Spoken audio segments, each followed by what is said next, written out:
Hi everybody, welcome to Blvd. This is Mike and today I have another Fantastic Beasts set for you. This is the Grindelwald's Escape. This is a set number 75951. Inside the box we have 132 parts and the age recommendation is 7 to 14. We get a very nice mold from the Thestral, the mystical creature from the lore, also a build for this Carriage, and 2 minifigures of Gellert Grindelwald and Seraphina Picquery. At $20 in the US, this set does not have the best price to piece ratio, but also that's quite understandable because you get 2 quite unique minifigures, and usually when they come up with a unique mold like this Thestral creature, then the price is a bit bumped up, so that's not something I'm surprised about. I really want to check out that creature first in a close-up because this mold is simply truly excellent. And to appreciate it the most, I'm gonna take out those wings assembly from this guy so you can see what the horse is actually looking like. Look at the shape of the head. This thing is just looking very creepy. I think those are the creatures that were able to see the dead, or you actually see them when you saw a dying person. I think that's how it happens in the lore. Luna Lovegood, I'm sorry, I think was seeing them first in one of the early Harry Potter books and films, as far as I remember. Please don't quote me on that because it was been a while since I watched or read Harry Potter, but that's stuck in my mind a bit. And in the back we have this dragon-looking tail. That's something I noticed. And overall it makes Marks one of the most unique horse molds in LEGO so far. So that's as far as it goes, unique to this set, and that bumps up this extra bucks in price. But it's also nice that you get a fairly affordable set to get such a unique mold in. Let's get those wings back because the wings are a whole different story. This is a flying creature and the dual mold on these is quite astonishing. You can see they are a bit transparent.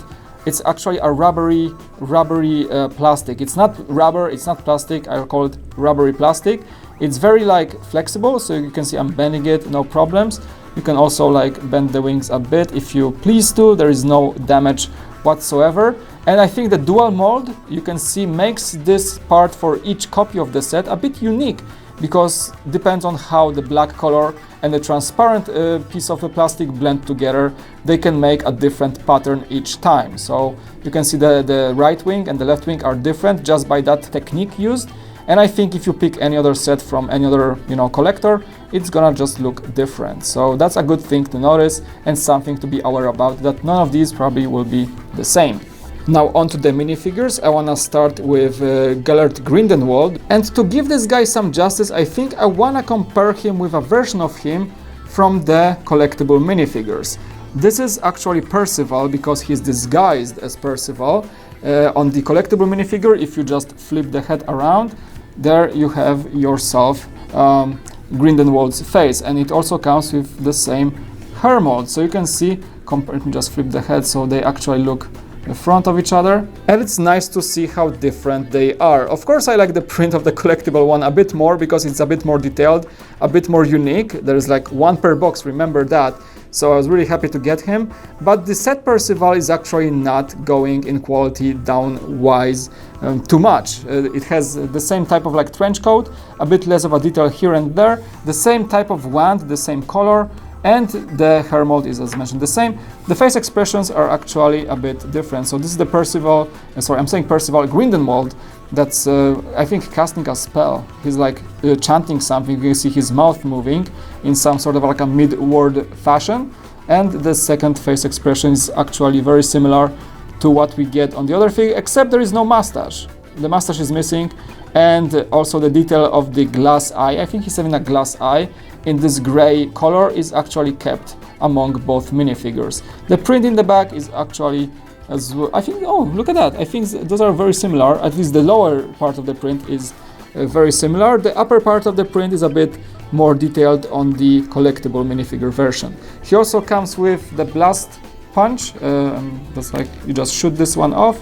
And overall, this guy remains unique to this set as far as the time of this recording goes. And the only version of him, the other one, is the collectible version. So, oops, I just gonna fix his hair a bit, and yeah, he's looking pretty decent. So yeah, the collectible is a bit more cool to get, but still, this one is not really that much worse. And here is the minifigure of Seraphina Picquery. That's a very hard surname for me to pronounce for some reason. I'm not very good at pronouncing surnames. The one thing that really like catches your eye in the first place is a very unique color for the wand. She comes with the only so far seen purple wand in the entirety of the Harry Potter sets. This new mold is very unique to her.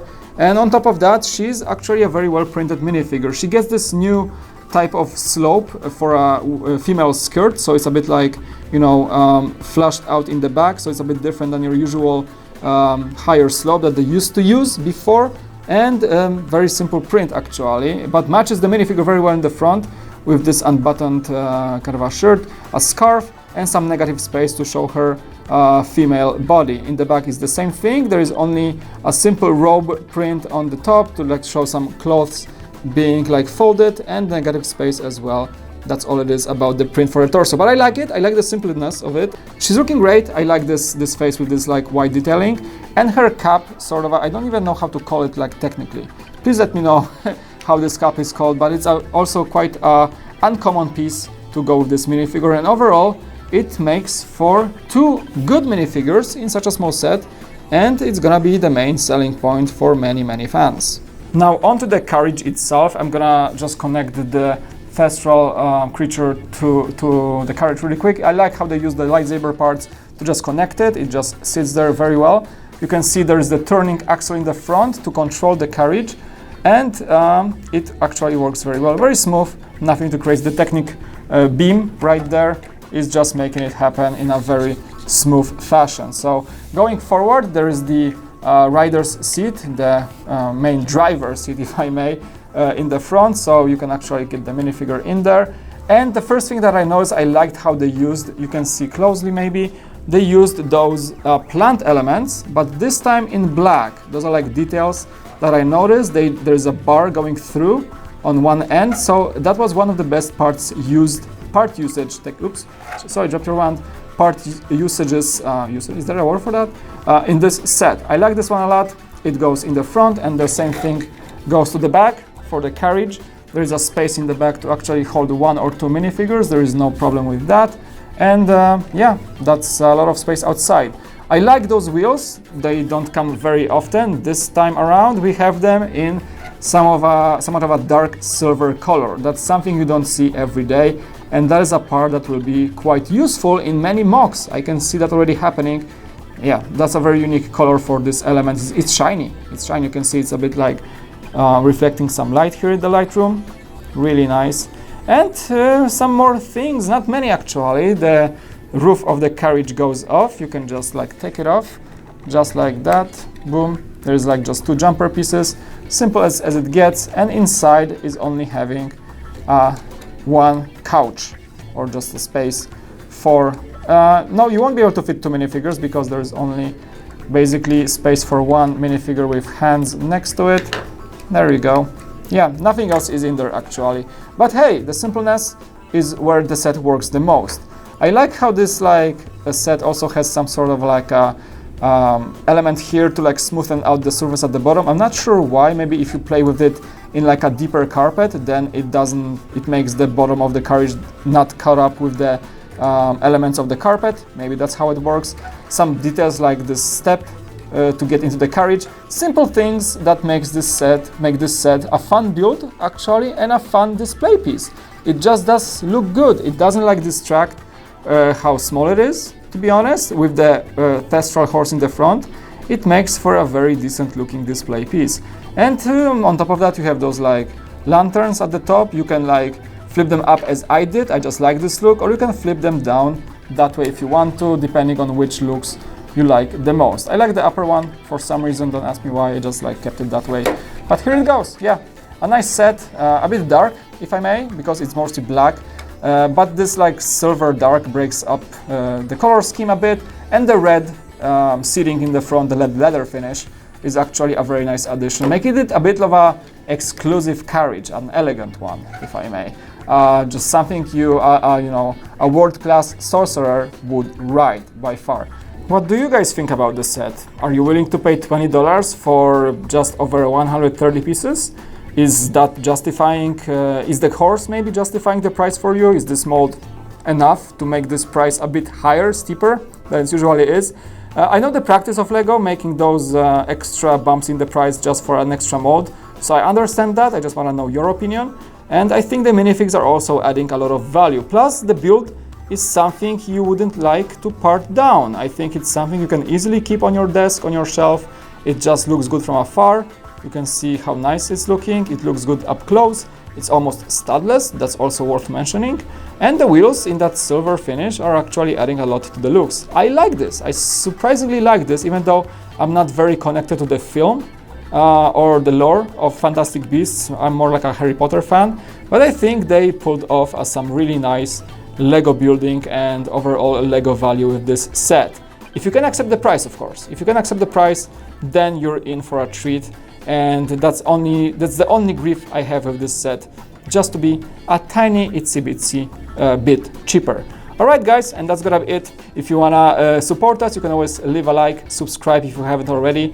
Don't forget to click that bell button. Basically it tells you whenever we upload a new video. And I hope to see you next time. It was Mike, and I'll see you next time on Blvd. Hey, thanks for watching this video. As always, you can leave a like and subscribe. And also, if you want to support our channel, you can head over to our web store at www.brickvault.toys. You can find awesome models there. All these guys that I have on the table are available in the forms of instructions and parts lists. Every purchase you make supports our channel and also the designers that are working with us on those amazing models. So consider doing that. Thanks so much. And it was Mike. I'll see you again on Brickvault.